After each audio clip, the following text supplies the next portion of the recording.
after this one. I'm good on here, yeah.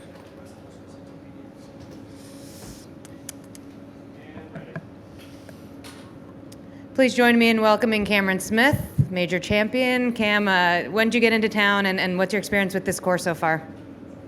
Got into town late yesterday afternoon from Jacksonville.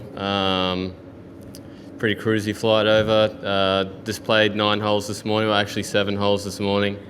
Have just played the front 9. The course looks a little bit different to, I guess, what we're used to in a US Open venue, but nonetheless pretty challenging, and yeah, it should set up for a good week, I think.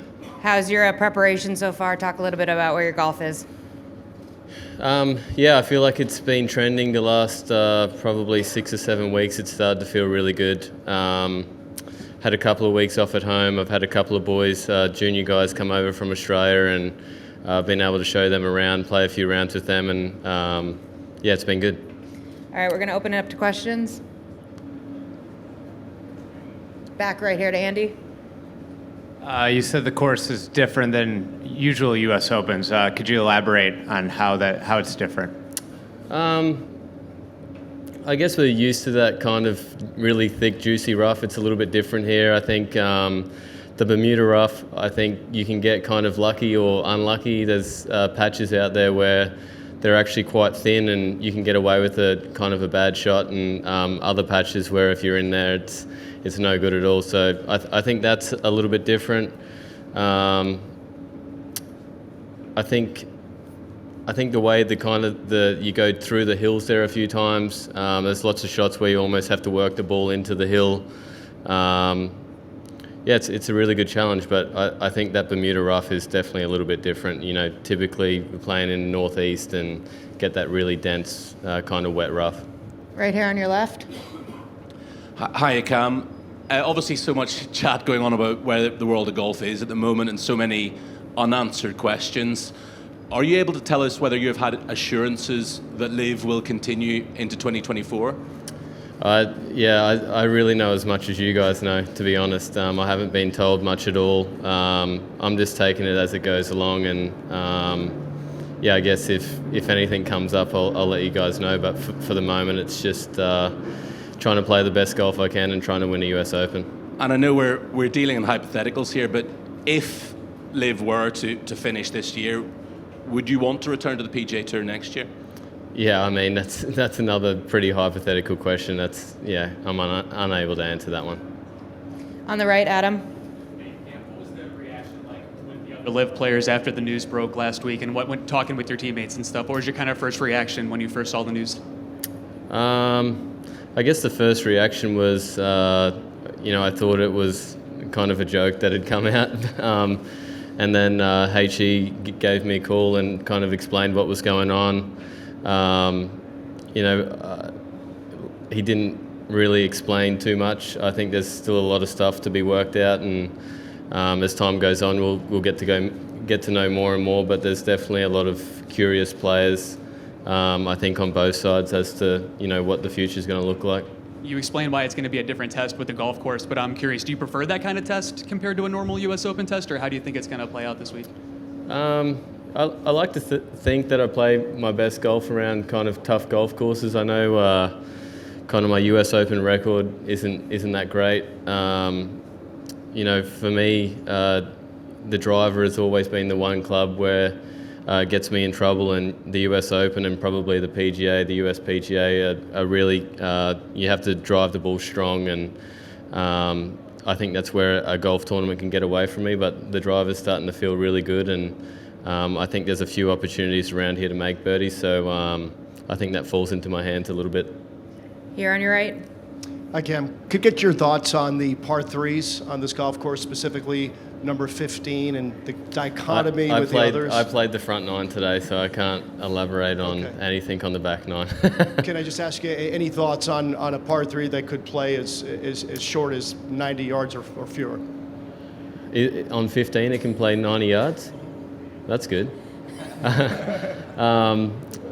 I typically love short par 3s. I think a lot of the greatest courses that we play around the world all have a short par 4 and a short par 3, and they can end up being kind of the trickiest, I guess, as well. Yeah, I'm looking forward to getting out there and seeing that. I think everyone's favourite par threes are those 9 irons and wedges where you really have to dial it in and hit a good shot. On your right, Michael. Thank you. How do you distinguish between the USGA and the R&A in your mind? Geez, that's a good question. I actually, I guess the USGA is in the US and the R&A is in the UK. I think they both have the same, I guess, thought process in regards to the future of golf and the game of golf, though. Yeah. For the national championships, when USGA is part of like, yeah, we'll beat these guys up. I'm just telling you. Yeah. Yeah, the courses are definitely set up a little bit different, for sure. I think for a long time the USGA had in mind that par was going to be the winning score, and it's definitely a bit of a brutal test. For me personally, I love a golf course that sets up really difficult, but you can still go out there and shoot 5 or 6 under par, and the winning score, 10 to 15 under, I think is a really good number. But that's just me, and it's not really up to me to set up the golf course. Right over my shoulder here. Hi, Cam. Could you talk about the preparation for the 2 majors previously this year and leading into this one, given that in previous seasons you had had a chance to had tour events under your belt? So is the preparation different? I don't think maybe the first one, the Masters. I think I played maybe a couple of tournaments less than I would have. I think. The last few months, though, we've played a lot of golf. We've played all around the world and seen a lot of different courses, a lot of different tests, and I think it's actually been really good for the game. Like I said, the last 6 or 7 weeks, the game has started to feel like it's really flipped a switch and has started to be in the right direction. And these couple of weeks have been nice, though. I think it was kind of a really busy, stressful time. Traveling a lot as well, different continents and stuff like that. So 2 weeks at home, rest of the body and rest of the mind was really nice. Right here on your right. Cam, you spoke about playing the 7 holes this morning, and I know you mentioned the rough, but was there any other details about those 7 holes? Maybe you had thoughts going in as to what to expect, and once you started playing, whether it be the bunkering, the greens, was there some other aspects that opened your eyes or were different from what you had anticipated? I think probably not different. I think I was probably anticipating that kind of firm and fast, but as the week goes on, I don't think we got any rain in the forecast. I expected it would get really firm and fast, and you might have to be probably a little bit creative from the fairways to get some pins and just be really accurate with your landing distances and knowing how far the ball's running out. We're going to go to Doug on your left. Cam, what makes you nervous? Not much, to be honest. That's part of the reason for the question. I guess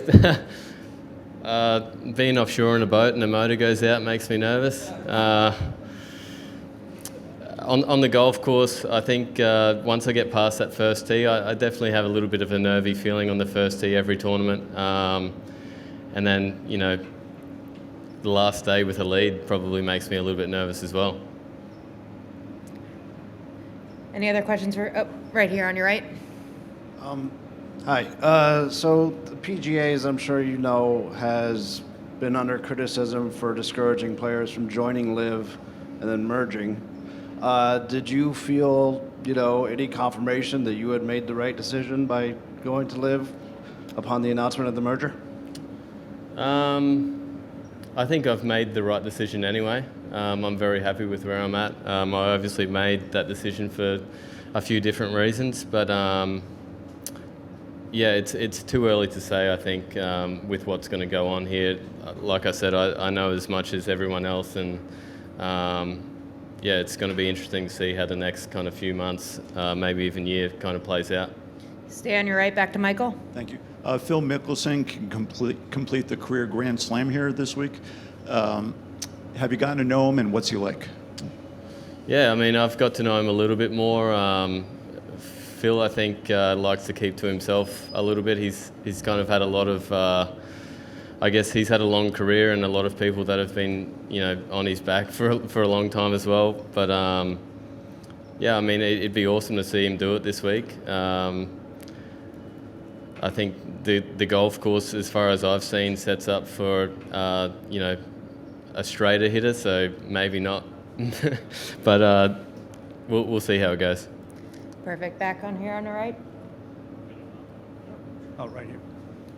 To Cam, Bob. was Yasser's call to you before the announcement or after? Did you know about it when he called? And when you did speak to him, did you have any questions for him?